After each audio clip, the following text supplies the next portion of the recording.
ಪಾಪ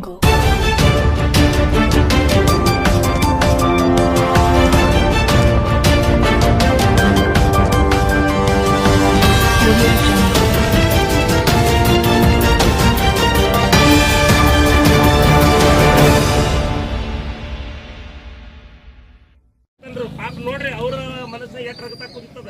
ಅವ್ರು ಇವತ್ತೆಲ್ಲ ತಮ್ಮ ವಾಹನಗಳನ್ನು ತಗೊಂಡು ಬಂದಾರ.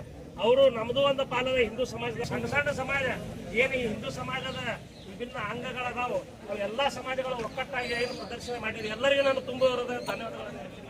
ಯಾಕಂದ್ರೆ ಇವತ್ತು ರಾಮನವಮಿ ಉತ್ಸವ ಸಮಿತಿ ಇರ್ಬೋದು, ಅನೇಕ ಮಹಿಳಾ ಸಂಘಟನೆಗಳಿರ್ಬೋದು, ಅನೇಕ ವ್ಯಾಪಾರಸ್ಥರ ಸಂಘಟನೆಗಳಿರ್ಬೋದು, ಇವತ್ತು ಅಂಗವಿಕಲ ಸಂಘಟನೆ ಇರ್ಬೋದು, ಇವತ್ತು ಎಲ್ಲ ಸ್ವಾಮೀಜಿಗಳು, ವಿಕಲಚೇತನರು, ಸ್ವಾಮೀಜಿಗಳು ಹಾಗೂ ಎಲ್ಲ ದಲಿತ ಪರ ಸಂಘಟನೆಗಳು ಎಲ್ಲರೂ ಒಗ್ಗೂಡಿ ಇವತ್ತೇನಪ್ಪ ಅಂತಂದ್ರೆ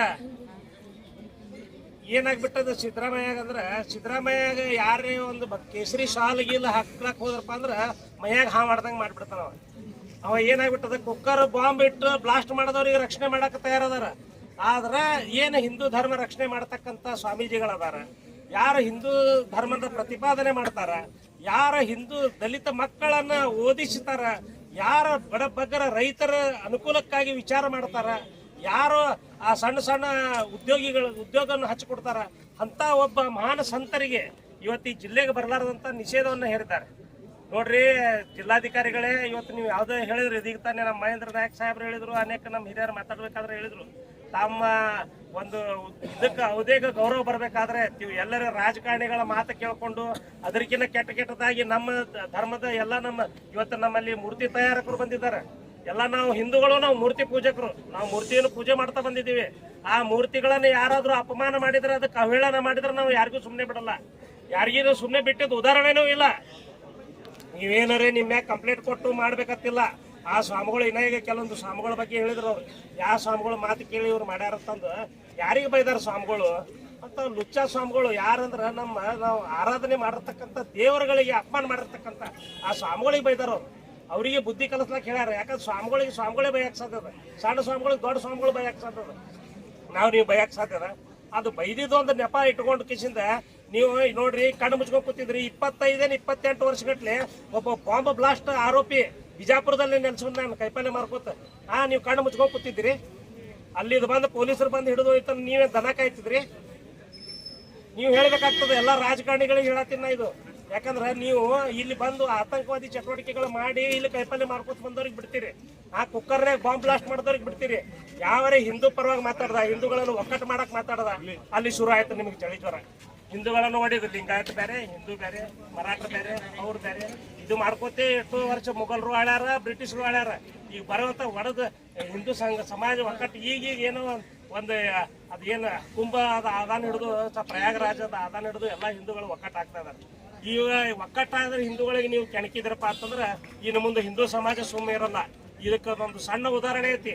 ಇವತ್ತೇನು ಇಲ್ಲಿ ಸೇರ್ಯಾರ ಎಲ್ಲಾ ಸಮಾಜದವ್ರು, ಎಲ್ಲಾ ವರ್ಗದವ್ರು ಅದಾರ. ಇವತ್ತು ದೀನ ದಲಿತರು ಹಿಡ್ಕೊಂಡು ಎಲ್ಲಾ ಪ್ರತಿಯೊಬ್ಬ ಸಮಾಜದವ್ರು ಇವತ್ತು ಬಂದು ಜಾಯ್ನ್ ಆಗ್ಯಾರ. ಎದಕ್ಕಪ್ಪ ಅಂತಂದ್ರೆ ಆ ಕಾಡಸಿದ್ದೇಶ್ವರ ಸ್ವಾಮಿಗಳು ಅವ್ರ ಮಹಾತ್ಮ ಅವ್ರು ಹೆಂಗಪ್ಪ ಅಂತಂದ್ರೆ ರೈತರ ಬಗ್ಗೆ ಎಷ್ಟು ಕಾಳಜಿ ಐತಿ, ಅವರಿಗೆ ಗೋಗಳ ಬಗ್ಗೆ ಎಷ್ಟು ಕಾಳಜಿ ಐತಿ, ಆಯುರ್ವೇದದ ಬಗ್ಗೆ ಎಷ್ಟು ಕಾಳಜಿ ಐತಿ ಅಂತ ದೇಶಕ್ಕೆ ಈ ಸಮಾಜಕ್ಕೆ ಉದ್ಧಾರ ಮಾಡುವಂತ ಸ್ವಾಮೀಜಿ ಅವರಿಗೆ ನೀವು ಬರೋದನ್ನ ನಿಷೇಧ ಮಾಡ್ತಿರಲ್ಲ. ನಾಚಿಕ್ ಬರ್ಬೇಕು ನಿಮಗೆ ಎಲ್ಲರಿಗೆ, ನಾಚಿಕ್ ಬರುವಂತ ಕೆಲಸ ಇದು. ಇವೆಲ್ಲರೂ ನೀವು ಇನ್ನೊಮ್ಮೆ ನೀವು ಏನಾದ್ರೂ ಇದು ಒಂದು ಏನಿದೆ ಆದೇಶ ಹಿಂಪಡೆದೇ ಇದ್ರೆ, ಇದು ಆದೇಶ ನೀವೇನ್ರೆ ಹಿಂಪಡೆಯದೇ ಇದ್ರೆ ದೊಡ್ಡ ಪ್ರಮಾಣ ಒಳಗೆ ಹೋರಾಟ ಆಗ್ತದೆ.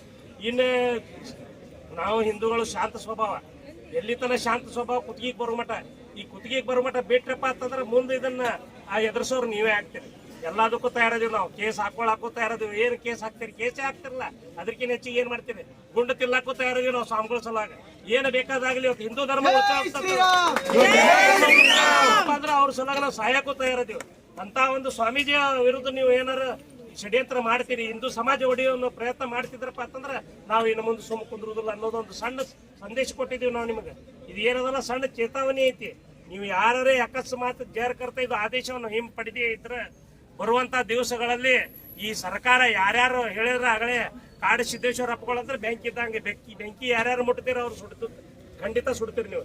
ಅದಕ್ಕೆ ಈ ಒಂದು ಮಾತನ್ನು ಹೇಳಿ, ಈ ಒಂದು ಸಂದೇಶವನ್ನು ಏನು ಈ ಸ್ವಾಮೀಜಿಯವರ ವಿರುದ್ಧವಾಗಿ ನೀವೇನು ಮಾಡ್ತಾ ಇದ್ದೀರಿ, ಇದು ಇಡೀ ಹಿಂದೂ ಸಮಾಜಕ್ಕೆ ನೋವು ಉಂಟು ಮಾಡದ. ಇಡೀ ಹಿಂದೂ ಸಮಾಜದ ಪ್ರತಿಯೊಬ್ಬರ ವ್ಯಕ್ತಿಯಲ್ಲಿ ಆ ಕಿಚ್ಚದ, ಅದು ಒಳಕ್ ಬರ್ಲಾರ್ದತ್ತ ಕಿಚ್ಚದ.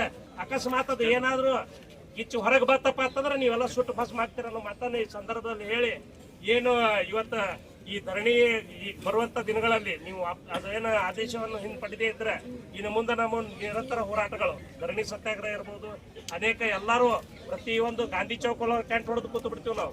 ಕೂತು ಇವು ಎಲ್ಲ ಪ್ರತಿ ಓಣಿಗಳಿಂದ ದಿವಸ ಒಬ್ಬೊಬ್ರು ಒಂದೊಂದು ಓಣಿದಿಂದ ಬರೋದು ಆನೇಡ್ದ ಅದೇ ಹೋರಾಟವನ್ನು ಮಾಡ್ತೀವಿ ಅನ್ನೋ ಮಾತನ್ನು ಈ ಸಂದರ್ಭದಲ್ಲಿ ಹೇಳ್ತಾ, ಇಲ್ಲಿ ಇವತ್ತೇನ ನಮ್ಮ ಕರೆಗೆ ಹೋಗ್ಬಿಟ್ಟು ಇವತ್ತೆಲ್ಲ ಹಿಂದೂ ಸಮಾಜದ ಇವತ್ತೊಬ್ಬರು ಗುಡಿ ಪೂಜಾರಿ ಹಿಡ್ಕೊಂಡು, ಒಬ್ರು ಮಹಾರಾಜರು ಹಿಡ್ಕೊಂಡು, ಎಲ್ಲ ಧರ್ಮಗುರುಗಳು ಹಿಡ್ಕೊಂಡು, ಎಲ್ಲ ಇವತ್ತು ದಲಿತ ಸಮಾಜರು, ಇವತ್ತು ಕಿರಾಣಿ ಬಜಾರ್ ವ್ಯಾಪಾರಸ್ಥರು ಇರ್ಬೋದು, ಇವತ್ತು ಎಲ್ಲ ಬಂಗಾರ ಅಂಗಡಿ ವ್ಯಾಪಾರಸ್ಥರು, ಕಪಡಾ ಬಜಾರ್ ವ್ಯಾಪಾರಸ್ಥರು, ಇವತ್ತು ನಮ್ಮ ಜೋಗಿ ಸಮಾಜ ಹಿಡ್ಕೊಂಡು ಎಲ್ಲೆಲ್ಲಿ ಎಲ್ಲ ಸಣ್ಣ ಸಣ್ಣ ಸಮಾಜದವು, ಜೈನ ಸಮಾಜದ ಎಲ್ಲ ಹಿರಿಯರು ಬಂದಾರ, ಎಲ್ಲ ಸಮಾಜದ ಒಟ್ಟರು ಕೂಡ್ಯಾರ. ಇವತ್ತು ಇದು ಬರೇ ಅವ್ರು ಅಷ್ಟೇ ಬಂದಾರ, ಅವ್ರ ಅಷ್ಟೇ ಸಮಾಜಕ್ಕೆ 4 ಮಂದಿ ಬಂದಾರ ಅಂದ್ರೆ ಇಟ್ಟು ಮಂದಿ ಕೂಡದ. ಜಾರಕರ್ತ ನೀವು ಇದನ್ನ ವಾಪಸ್ ಪಡೀಲಿಲ್ಲಪ್ಪ ಅಂತಂದ್ರೆ ಇಡೀ ಸಮಾಜ ಬಂದ ಕಿಸಿಂದ ನಾವು ಧರಣಿ ಸತ್ಯಾಗ್ರಹ ಮಾಡ್ತೀವಿ ಅನ್ನೋ ಮಾತನ್ನು ಎಚ್ಚರಿಕೆಯನ್ನು ತಮ್ಮ ಕೊಡ್ತಾ, ಇವತ್ತೇನು ಈ ಒಂದು ಕಾರ್ಯಕ್ರಮಕ್ಕೆ ಎಲ್ಲರೂ ಬಂದಿರಿ, ಎಲ್ಲರಿಗೂ ನಾನು ತುಂಬ ಹೃದಯದ ಧನ್ಯವಾದಗಳನ್ನು ಹೇಳ್ತೀನಿ. ಬೋಲೋ ಭಾರತ್ ಮಾತಾ ಕಿ ವಿರೋಧಿ ಸರ್ಕಾರಕ್ಕೆ ಧಿಕ್ಕಾರವನ್ನು ಹೇಳುವ ಮುಖಾಂತರ ಇವತ್ತೇ ಬಂದೇನ್ರಿ. ಏನು ಮಾನ್ಯ ಜಿಲ್ಲಾಧಿಕಾರಿಗಳು ಕಾಡ ಸಿದ್ದೇಶ್ವರ ಅಪ್ಪ ಅವರ ಬಿಜಾಪುರ ಜಿಲ್ಲೆಗೆ ಕೂಲಂಕುಷವಾಗಿ ಪರಿಗಣಿಸಿ ಹಿಂಪಡೆದುಕೊಂಡ್ರೆ ಅವ್ರೇನು IAS ಅಂತ ಹೇಳಿ ಆ ಕುರ್ಚಿ ಮೇಲೆ ಕೂತಾರ, ಅದಕ್ಕೆ IAS ಅನ್ನುವಂತ ಪದಕ್ಕೆ ಅದು ಗೌರವ ಉಳಿತದ. IAS ಮತ್ತು IPS ನಮ್ಮ ದೇಶದಲ್ಲಿ ಈ ಆಡಳಿತವನ್ನು ನಡೆಸಬೇಕಾದ್ರೆ ಇವು 2 ಕಣ್ಣುಗಳಿದ್ದಾವೆ. ಈ 2 ಕಣ್ಣುಗಳು ಏನಾದರೂ ಈ ಸಮಾಜಕ್ಕೆ ಈ ದುಷ್ಟ ರಾಜಕಾರಣಿಗಳ ಮಾತನ್ನು ಕೇಳಿ ತಪ್ಪ ನಿರ್ಧಾರಗಳು ತಗೊಂಡ್ರೆ ಇದು ಸಮಾಜದ ಮೇಲೆ ಯಾವ ರೀತಿ ಪ್ರಭಾವ ಬೀರ್ತದೆ ಅನ್ನೋದು ಅವರೇ ತಿಳ್ಕೊಬೇಕು. ಯಾಕಂದ್ರೆ ಅವರೆಲ್ಲ IAS IPS ಬಹಳ ದೊಡ್ಡ ಮಟ್ಟದಲ್ಲಿ ಓದಿ IAS ಎಕ್ಸಾಮ್ ಅನ್ನ ಪಾಸ್ ಆಗಿ ಬಂದಿರ್ತಾರೆ. ಇವತ್ತ ಹೆಬ್ಬಟ್ರ ಮಾತು ಕೇಳಿ ಹೆಬ್ಬಟ್ಟ ರಾಜಕಾರಣಿಗಳು ತಮಗೆ ಅನುಕೂಲ ಹೆಂಗ್ ಬರ್ತದ ಹಂಗ ಅವ್ರು ನಡ್ಕೊಂಡು ಹೋಗೋರು. ನಾವೆಲ್ಲ ವಿಚಾರ ಮಾಡ್ಬೇಕಾದಂತವ್ರು, ಅದು ಮಾಡಕ್ ಬರ್ತದೋ ಮಾಡಕ್ ಬರಂಗಿಲ್ಲ ಅಂತೇಳಿ ತಾವು ಅವ್ರಿಗೆ ಕ್ಲಾರಿಫೈ ಮಾಡ್ಬೇಕಾಗಿತ್ತು. ಯಾರೋ ಫೋನ್ ಮಾಡಿ ನಿಮ್ಗೆ ಒತ್ತಡ ಹಾಕಿದ್ರು, ನೀವು ಒತ್ತಡ ಮಾಡಿದ್ರಿ ಹ್ಞೂ ಸಾಬ್ ಅಂತೇಳಿ ನೀವೇ 4 ಮಂದಿನ ಏನೋ ಒಂದು ಮನವಿ ಕೊಡಾಕತ್ತೀರಿ, ಈ ರಿಪೋರ್ಟ್ ಆಗಿ ಹಾಕ್ತೀರಿ ಪೊಲೀಸ್ ಇಂಟ್ ರಿಪೋರ್ಟ್ ಅಂತೇಳಿ. ಏನಿದೆ ಗುರುಗಳೇ ಇಂಟ್ ರಿಪೋರ್ಟ್ ಸ್ವಲ್ಪ ಯಾವ ಇಂಟದವ್ರು ಕೊಟ್ಟಾರ, ಏನು ಸ್ಟೇಟ್ ಇಂಟದವ್ರು ಕೊಟ್ಟಾರೋ ಏನು ಸೆಂಟ್ರಲ್ ಇನ್ಸ್ಟಿಟ್ಯೂಟ್ ಕೊಟ್ಟಾರ, ನಿಮ್ಗೆ ಆ ಮಾಹಿತಿನ ಬಹಿರಂಗ ಪಡಿಸ್ರಿ. ಅದಕ್ಕೆ ಡೇಟ್ ಇರ್ತದ. ಪೊಲೀಸ್ ಇಲಾಖೆ ಒಳಗೆ ಪ್ರತಿಯೊಂದು ದಿವಸ ತಾಸಿಗೆ ಒಂದು ಮಾಹಿತಿ ಕಳಿಸಿರ್ತೀವಿ. ಆ ತಾಸಿಗೆ ಮಾಹಿತಿ ಕಳಿಸಿದ್ದು ನಮ್ಮ IT ಅಲ್ಲಿ ಇರ್ತದೆ. ನೀವು IT ಒಳಗೆ ತಿದ್ದಬಹುದು, ಎಲ್ಲಿ ನೀವು ಸೆಂಡ್ ಮಾಡಿದ್ರೆ ತಿದ್ದಾಗಂಗಿಲ್ಲ, ನಿಮ್ಮ ಇಲ್ಲಿದ್ದಂತಂದ್ರೆ ತಿದ್ದಬಹುದು. ತಾವು ಏನು ತಪ್ಪ ಮಾಹಿತಿಯನ್ನು ಜನರಿಗೆ ಕೊಡ್ತಾ ಇದ್ದೀರಿ. ಇವತ್ತೇನು ಹೇಳ್ತಾ ಇದ್ದೀರಿ, ಪೊಲೀಸ್ ಮಾಹಿತಿ ಪ್ರಕಾರ, ಪೊಲೀಸ್ ಇಂಟ್ ಮಾಹಿತಿ ಪ್ರಕಾರ ಕೆಲವೊಬ್ರು ಭೂಕರು ಬಹಳ ಒಳ್ಳೆ ಕಮೆಂಟ್ಗಳು ಹಾಕ್ತಾ ಇದ್ದಾರೆ. ನಾವೇನ್ರ ನಿಜವಾಗ್ಲೂ ಹಿಂದೂ ಧರ್ಮ ಒಳಗೆ ಹುಟ್ಟಿದ್ರಂದ್ರ ಈ ಕಮೆಂಟ್ಗಳು ಅಪ್ಪಾಜಿ ಅವರ ಬಗ್ಗೆ ಕಮೆಂಟ್ಗಳನ್ನ ಹಾಕೋದು ಮೊದಲು ಬಂದ್ ಮಾಡ್ರಿ. ನೀವು ಎಟ್ಟ ಸತ್ಯ ಹರಿಶ್ಚಂದ್ರನ ಮಕ್ಕಳದಿರೋದು ಎಲ್ಲರಿಗೂ ಗೊತ್ತದ. ಆ ಒಬ್ಬ ಹಲಕಟ್ಟ ಸ್ವಾಮಿ ಎಲ್ಲರಿಗೂ ಹೇಳ್ತಾ ಇಲ್ಲ, ಅಪ್ಪ ಅವ್ರು ಹೇಳಿದ್ದು ಅವರಿಗೆ, ನಾನು ಹೇಳ್ತಾ ಇರೋದು ಅವರಿಗೆ. ಯಾವ ಒಬ್ಬ ಹಲಕಟ್ಟ ಸ್ವಾಮಿ ನಮ್ಮ ಹಿಂದೂ ದೇವರುಗಳ ಬಗ್ಗೆ ಅವಹೇಳನಕಾರಿಯಾಗಿ ಮಾತಾಡ್ತಾನ, ಅವನೇನು ಹೇಳ್ತಾನ, ಪಾರ್ವತಿ ಬಗ್ಗೆ ಕೀಳಾಗಿ ಮಾತಾಡ್ತಾನ, ಅವನಿಗೆ ಇಬ್ರು ಇವ ಆದಾಗ ಅವ ಅಂತ ಹೇಳಿ ಏನ್ ಅವ ಮಾತಾಡ್ತಾನ, ಅದನ್ನ ಮಾತಾಡಕ್ ನಮಗೂ ನಾಚಿಕೆ ಬರ್ತದ. ನಮ್ಮ ದೇವರುಗಳ ಬಗ್ಗೆ ಇಂಥ ಹಗರವಾಗಿ ಮಾತಾಡುವಂತ ಚ್ಯುತ್ಯಾ ಸ್ವಾಮಿಗೆ ಏನಿತ್ತಲ್ಲ, ಆ ಚ್ಯುತ್ಯಾ ಸ್ವಾಮಿಗಳ ಮಾತು ನಿಮ್ಗೆ ಯಾರಿಗೂ ಕೇಳಿಸ್ಲಿಲ್ಲ. ಕಾಂಗ್ರೆಸ್ ಸರ್ಕಾರದಲ್ಲಿ ಎಲ್ಲಾ ಜಿಲ್ಲಾ ನಮ್ಮ ಸಚಿವರುಗಳಲ್ಲಿ ಎಲ್ಲಾ ಶಾಸಕರಲ್ಲಿ ಯಾರಿಗೂ ತಿಳಿಲಿಲ್ವಾ ಇದು? ನೀವು ಹಿಂದೂಗಳೇ, ನೀವು ನಿಜವಾದ ಲಿಂಗಾಯತರು. ನಾವು ಬೇರೆ ಜಾತಿಯಿಂದ ಸಮುದಾಯ, ನಾವು SC ಸಮುದಾಯದಿಂದ ಬಂದವರು. ಇದ್ರ ಬಗ್ಗೆ ನೀವು ಅವರು ಮೂಡಿಸ್ಬೇಕಾಗಿತ್ತು ನಮ್ಮಂತವ್ರಿಗೆ. ಇದು ಮಾಡ್ತಾ ಇರೋದು ತಪ್ಪದ, ಅದನ್ನ ನಿಲ್ಲಿಸ್ರಿ ಅಂತೇಳಿ. ಒಬ್ಬ ಏನ್ ಹೇಳ್ತಾನ, ಮಟನ್ ತಿನ್ನಕ್ ಹೋಗಿರ್ತಾನ, ಒಬ್ಬ ದಾರು ಕುಡಿಯಕ್ ಹೋಗಿರ್ತಾನ, ಇನ್ನೊಬ್ಬ ಎಲ್ಲಿ ಹೋಲಿಸಿದಾನಂದ್ರ ರಂಡಿ ಹೋಲಿಸಿದಾನೆ. ರಂಡಿ ಅನ್ನೋ ಪದ ನಿಮಗೆ ಗೊತ್ತಿರ್ಲಿ. ಅವಳು ಇವ್ ಹೋಗೋಣ ಅವಳು ಬೇಕಂತಂದ್ರೆ ಅದು ಆ ಪದ ಅಂತ ಬಳಸಿದವ್ರಿಗೆ, ಅಂತ ಮೂರ್ಖ ಸ್ವಾಮಿಗಳಿಗೆ ತಾವು ಏನೂ ಮಾಡಲಿಲ್ಲ, ಯಾವ ನಿರ್ಬಂಧನೂ ಆಗಲಿಲ್ಲ, ಅವ್ರ ಮೇಲೆ ಯಾವ ಕೇಸ್ಗಳು ದಾಖಲಾಗಲಿಲ್ಲ. ಸ್ವಾಭಾವಿಕವಾಗಿ ನಾವು ಉತ್ತರ ಕರ್ನಾಟಕದ ಮಂದಿ, ಬಿಜಾಪುರ ಫೇಮಸ್ ತಮ್ಗೆಲ್ಲರಿಗೂ ಗೊತ್ತಿದೆ. ಇಲ್ಲಿ ಏನಪ್ಪಾ ಅಂದ್ರೆ ಅಪ್ಪ ಅವರು ಸ್ವತಃ ಅವ್ರ ಮಕ್ಕಳಿಗೆ ಹೆಂಗ್ ಬುದ್ಧಿ ಮಾತು ಹೇಳ್ತೀನಿ, ಅವ್ರು ಏನ್ ಹೇಳಿದಾರೆ, ಆ ಮಕ್ಳಿಗೆ ಯಾರ ಹೇಳ್ಬೇಕಂದ್ರ ನಾ ಎಲ್ಲಾರಿ ಮುಂದೆ ಕರೆಸಿ ನಾನೇ ಹೇಳ್ಬೇಕು. ನಾ ಹೇಳ್ದೆ ಇದ್ರ ಕುಡಿ ಮಕ್ಳಿಗೆ ಬ್ಯಾರೆದವ್ರು ಹೇಳಕ್ ಸಾಧ್ಯ ಇಲ್ಲ ಅಂತ ಹೇಳ್ಯಾರ. ಇದು ಇಷ್ಟೇ ಬಿಟ್ರ ಇದನ್ನ ಬಿಟ್ರೆ ಏನು ಅಬ್ಬಾ ಏನ್ ಜಗತ್ತನ್ನ ಮುಗಿಸಿರ್ಗತ್ಲೆ ನೀವು ಅದನ್ನ ಪ್ರಚಾರ ಮಾಡಿದ್ದು. ಹಿಂದೆಲ್ಲ ಮಾತಾಡಿದ್ ಬಿಟ್ರು, ಮುಂದೆಲ್ಲ ಮಾತಾಡಿದ್ ಬಿಟ್ರು. ಎಷ್ಟು ಬೇಕಾಗಿತ್ತು ಇವರಿಗೆ ಅಪಪ್ರಚಾರ ಮಾಡಕ್ ಕಟ್ ಮಾಡಿ ಅದನ್ನ ಬಿಟ್ರು. ಏನ್ ಮಾಡೋರು ಇದರಿಂದ? ನಾನು ಮಾನ್ಯ ಎಲ್ಲ ಈ ಜಿಲ್ಲಾಧಿಕಾರಿಗಳಿಗೆ ಹಾಗೂ ರಾಜಕಾರಣಿಗಳಿಗೆ ಒಂದು ವಿನಂತಿ ಮಾಡಕ್ ಬಯಸ್ತೀನಿ. ರಾಜಕಾರಣ ಮಾಡಬೇಕು. ರಾಜಕಾರಣ ಬಂದಾಗ ರಾಜಕಾರಣ ಮಾಡ್ರಿ. ಅದು ನಿಮ್ಮ ತಿಂಡಿ ಇರ್ತದ. ರಾಜಕಾರಣ ಒಳಗೆ ಯಾರು ಗೆಲ್ಬೇಕು ಯಾರು ಸೋಲ್ಬೇಕು ಜನ ನಿರ್ಧಾರ ಮಾಡ್ತಾರ. ಅದ್ರ ಮೇಲೆ ನಾವು ರಾಜಕಾರಣ ಮಾಡ್ತೀವಿ.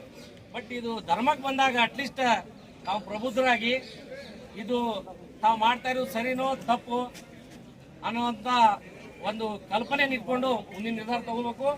ಇದು ಏನು ನಿರ್ಬಂಧ ಹೇರಿದಿರಿ, ಇದು ಇವತ್ತಿಲ್ಲ ನಾಳೆ ನಾವು ಕಾನೂನು ಹೋರಾಟ ನಾವು ಗೆಲ್ಲೇ ಗೆಲ್ತೀವಿ, ಅದು ಎರಡನೇ ಮಾತಿಲ್ಲ. ಬಟ್ ನಾವು ಕಾನೂನಿಂದ ಗೆದ್ದು ನಾವು ಪ್ರವೇಶ ಮಾಡಿದೀವಿ ಅಂದ್ರೆ ಮುಂದೆ ಬರೋ ದಿವಸಗಳಲ್ಲಿ ನಿಮ್ಮ ಮರ್ಯಾದೆ ಒಂದು ನಯಾ ಪೈಸಾಗೆ ಹರಾಜಾಗಿ ಹೋಗ್ತದೆ. ಸೊ ದಯಮಾಡಿ ಈ ಏನು ನಿರ್ಬಂಧ ಹೇರಾಕ್ ಹಚ್ಚಿದಿರಿ ಇದನ್ನ ತೆರವುಗೊಳಿಸಬೇಕು. ಮಾನ್ಯ ಜಿಲ್ಲಾಧಿಕಾರಿಗಳು ಇದನ್ನ ಆಲ್ರೆಡಿ ಅವ್ರ ಗಮನಕ್ಕೆಲ್ಲ ಐತಿ. ಬಟ್ ರಾಜಕಾರಣಿಗಳ ಪರಿಸ್ಥಿತಿ, ಇವತ್ತು ನೌಕರಸ್ಥರ ಪರಿಸ್ಥಿತಿ ಏನಾಗ್ಯದ ಅಂದ್ರೆ ಅವರು ಯಾವುದೋ ಒಂದು ಒತ್ತಡಕ್ಕೆ ಮಾಡದೆ ಇದು ಮಾಡಿರ್ತಾರೆ. 100ಕ್ಕೆ 100 ಸತ್ಯ ಇದು. ಅವ್ರು ಒತ್ತಡಕ್ಕೆ ಮಾಡದೆ ಮಾಡ್ಯಾರ. ಒಳ್ಳೆ ತಗೊಂಡ್ರೆ ಎಲ್ಲಪ್ಪ ನನ್ನ IAS ಅನ್ನೋ ಪದಕ್ಕೆ ಧಕ್ಕೆ ಬರ್ತದೆ ಅಂತೇಳಿ ಅವರು ವಿಚಾರ ಮಾಡತ್ತಿರ್ಬೇಕು. ನೀವು ಅಪ್ಪಾಜಿಯವರ ಒಬ್ಬ ಶಿಷ್ಯರಾಗಿ ನಾವು ವಿನಂತಿ ಮಾಡ್ಕೊತಾ ಇದೀವಿ. ನಾವು ಅಷ್ಟೇ ಅಲ್ಲ, ನೀವು ಅವ್ರ ಶಿಷ್ಯರೇ.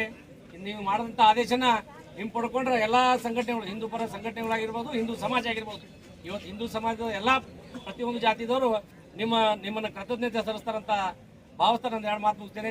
ಒಂದೇ ಒಂದು ದೃಷ್ಟಿ ಇಟ್ಕೊಂಡು ರಾಜಕೀಯ ಕುತಂತ್ರಗಳು ಹಿಡ್ಕೊಂಡು ತಮ್ಮ ಅಧಿಕಾರ ಬೇಳೆ ಬೇಯಿಸುವ ಸಲುವಾಗಿ ಈ ಹಿಂದೂ ಧರ್ಮವನ್ನು ಒಡೆದಾಡ್ತಾ ಇದ್ದಾರೆ. ನಾನು ಯಾರೋ ಸ್ವಾಮಿಗಳು ಮಾತಾಡ್ತಾರಲ್ಲ, ಜೂಲಿ ಲಕ್ಷ್ಮಿ ಮಹಾಲಕ್ಷ್ಮಿ ಅಂತ ಹೇಳ್ಕೊಂಡು ಆ ಸ್ವಾಮಿಗಳಿಗೆ ನಾನು ಯಾಕೆ ಹೇಳೋದಂದ್ರೆ ಸನಾತನ ಧರ್ಮದ ಕ್ಯಾವಿ ಹಾಕೊಂಡಿದ್ದಕ್ಕೆ ನಾನು ಸ್ವಾಮಿಗಳು ಅಂತ ಹೇಳಕ್ ಬಯಸ್ತೀನಿ. ಇವತ್ತೇ ಅವರನ್ನ ಸನಾತನ ಧರ್ಮದ ಏನೋ ಕ್ಯಾವಿ ಬಟ್ಟೆ ಹಾಕೊಂಡಿದ್ದಕ್ಕೆ ಆ ಸ್ವಾಮಿಗಳಂತ ಶಬ್ದ ಬಳಸ್ತೀನಿ. ಇಲ್ಲ ಅಂದ್ರೆ ಇವತ್ತೇ ಅವ್ರೇನಾದ್ರು ಆ ಸನಾತನ ಧರ್ಮದ ಕ್ಯಾವಿಯನ್ನು ಬಿಚ್ಚಿ ಏನಾದ್ರು ರೋಡಿಗೆ ಬಂದು ಇಂಥ ಸ್ಟೇಟ್ಮೆಂಟ್ ಕೊಡ್ಲಿ, ಅವನನ್ನು ಹುಚ್ಚನಾಗಿ ಹೊಡೆದಂಗೆ ಹೊಡೆದಂತ ಹಿಂದೂಗಳೇ ಹುಡ್ತಾರ ಅನ್ನುವಂಥದ್ದನ್ನ ಈ ಮಾತನ್ನ ನಾನು ಹೇಳಕ್ ಬಯಸ್ತೇನೆ. ಇಂಥ ದುರ್ದೈವರಿದು, ಇಂಥ ಸರ್ಕಾರ, ಇಂಥ ಭ್ರಷ್ಟ ಸರ್ಕಾರ, ಇಂಥ ನೀಚ ಸರ್ಕಾರ, ದಲಿತರದ ಏನು ಫಂಡ್ ಇಟ್ಟಂತ ಫಂಡ್ ಅನ್ನ 14ರಿಂದ 20 ಕೋಟಿ ಸಾವಿರ ಏನೋ ದುಡ್ಡು ಲೂಟಿ ಮಾಡಿದಂತ ಸರ್ಕಾರ, ವಾಲ್ಮೀಕಿ ನಿಗಮಕ್ಕೆ ಮೋಸ ಮಾಡಿದಂತ ಸರ್ಕಾರ. ಇಂಥ ಸರ್ಕಾರ ನಮಗೆ ಬೇಕಾ? ಇನ್ನಾದ್ರೂ ನಾವು ಪ್ರಜ್ಞಾವಂತರಾಗಿ ಇದ್ದಂಥವ್ರು ಅದೇನೋ ವಾರಂಟಿ ಗ್ಯಾರಂಟಿಗೆ ಆಶೆಯಾಗಿ ನಾವು ಮುಂದಿನ ದಿವಸ ಓಟ್ ಹಾಕಬಾರ್ದು ಅನ್ನೋಂಥ ವಿಷಯನ ಹೇಳ್ತಾ ಈ ಜಿಲ್ಲಾಧಿಕಾರಿಗಳಿಗೆ ನಾನು ಕಿವಿ ಮಾತು ಹೇಳ್ತೇನೆ. ತಾವು ವಿದ್ಯಾವಂತರು, ಡಾಕ್ಟರ್ ಆನಂದ್ ಜಿ ಅವರೇ, ತಮಗೆ ನಾನು ಬಹಳ ವಿನಂತಿ ಮಾಡ್ಕೋತೇನೆ. ಈ ಸರ್ಕಾರಕ್ಕೆ ಮಣಿದು ತಾವು ಇದನ್ನ ಏನು ಜಾರಿಗೆ ತಂದಿದ್ದೀರಿ, ಈ ನೀತಿಯನ್ನ ತಕ್ಷಣದಿಂದಲೇ ನೀವು ವಾಪಸ್ ತಗೋಬೇಕು. ಇಲ್ಲಾಂದ್ರೆ ತಮ್ಮ ಭವಿಷ್ಯಕ್ಕೂ ಸಹಿತ ಇದು ಒಳ್ಳೇದಾಗೋದಲ್ಲ. ನಮ್ಮ ಶ್ರೀ ಪರಮ ಪೂಜ್ಯ ಕಾಡ ಸಿದ್ದೇಶ್ವರ ಶ್ರೀಗಳು ಬೆಂಕಿ ಇದ್ದಂಗೆ, ಆ ಬೆಂಕಿಗೆ ನೀವು ಮುಟ್ಟಿದ್ರಿ ಇವತ್ತು, ಆ ಬೆಂಕಿ ನಿಮ್ಮನ್ನು ಸುಮ್ಮನೆ ಬಿಡಲ್ಲ ಅನ್ನುವಂತ ಮಾತನ್ನ ಹೇಳ್ತಾ ನಾನು ಇಲ್ಲಿ ಮಾತಾಡಕ್ಕೆ ಅವಕಾಶ ಮಾಡಿಕೊಟ್ಟಂತ ಎಲ್ಲ ಹಿರಿಯರಿಗೂ ಮತ್ತು ಹಿತೈಷಿಗಳಿಗೆ ವಂದಿಸಿ ನಾನು ಮಾತುಗಳನ್ನು ಮುಗಿಸ್ತೇನೆ. ಬೋಲೋ ಭಾರತ್ ಮಾತಾ ಕಿ, ಬೋಲೋ ಭಾರತ್ ಮಾತಾ ಕಿ. ಪರಮ ಪೂಜ್ಯ ಕಾಡ ಸಿದ್ದೇಶ್ವರ ಶ್ರೀಗಳಿಗೆ, ಸನಾತನ ಧರ್ಮಕ್ಕೆ, ಡಾಕ್ಟರ್ ಬಾಬಾ ಸಾಹೇಬ್ ಅಂಬೇಡ್ಕರ್ ಅವರಿಗೆ, ಸಂತರಿಗೆ, ಬಸವಣ್ಣನವರಿಗೆ, ಬೋಲೋ ಭಾರತ್ ಮಾತಾ ಕಿ. ಧನ್ಯವಾದ.